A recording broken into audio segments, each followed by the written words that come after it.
ପିଲାମାନେ ଆଜି ଆମେ ଦଶମ ଶ୍ରେଣୀର ଶେଷ ବଙ୍ଗଳାଶ୍ରୀ ଛନ୍ଦ, ଶଙ୍କରାଭରଣ ଛନ୍ଦ ଓ ରାମକେଳି ଛନ୍ଦକୁ ଆଲୋଚନା କରିବା।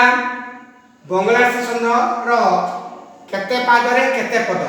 ନା ଦୁଇ ପାଦରେ ଗୋଟିଏ ପଦ। ପ୍ରତି ପାଦର ଅକ୍ଷର ସଂଖ୍ୟା 20। ତାର ଯତିପାତ କୋଉଠି ପଡ଼େ? ନା ପ୍ରଥମ ଦୁଇ ପାଦରେ ଷଷ୍ଠ, ଦ୍ୱାଦଶ, ଅଷ୍ଟାଦଶ ଓ ଶେଷ ଅକ୍ଷର ଉପରେ ଯତିପାତ ପଡ଼େ। ଉଦାହରଣ କୋଉଠି ଅଛି? ନା ମଧୁସୂଦନ ଦାସଙ୍କର ସନ୍ତାନର ଉକ୍ତି କବିତା।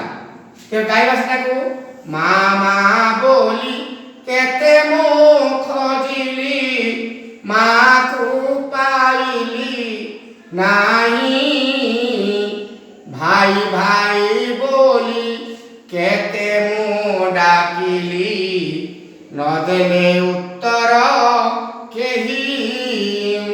ଭାଇ ହାତେ ଆଗରୁ ଆମର ପଢ଼ାଉଥିଲା, ଲେଖି ଅଛି କଂସ ହୋଇ ମହାରୁଷ ଆହେ ଗୋପପତି ନନ୍ଦନ। ଲେଖି ଅଛି କଂସ ହୋଇ ମହାରୁଷ ଆହେ ଗୋପପତି ନନ୍ଦନ।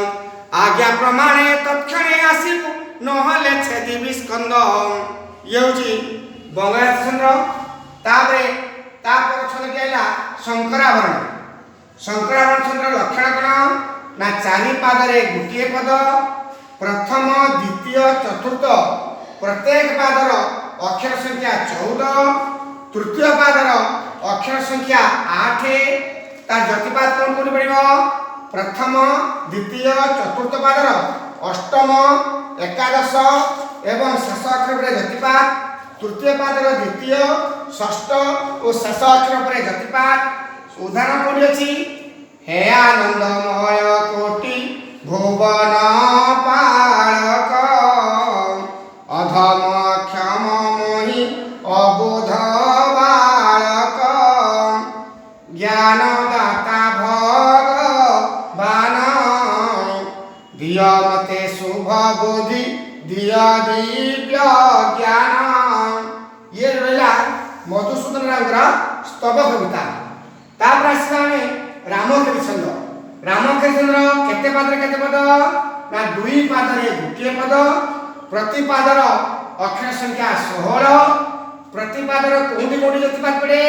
ନା ପ୍ରତି ପାଦରେ ନବମ, ଏକାଦଶ ଓ ଷୋଡ଼ଶ ଅକ୍ଷର ଉପରେ ଯତିପାତ ପଡ଼େ।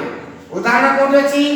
ନା କଳା କଳେ ବର କନାହି, ସଙ୍ଗେ ରହିଣୀ ସୁତ, କରନ୍ତି ମଥୁରା ବିଜୟ, ଦାଣ୍ଡେ ଦେଖ ସଂଘାତ। ଇଏ ଥିଲା ଏତିକି ଛନ୍ଦର ଉଦାହରଣ ଲକ୍ଷଣ କହିଲି। ପରବର୍ତ୍ତୀ କାଳାଂଶରେ ଆମେ ଅଳଙ୍କାର ଆଲୋଚନା କରିବା। ସେତେ ପର୍ଯ୍ୟନ୍ତ ବିରମାମି। ନମୋ ନମଃ।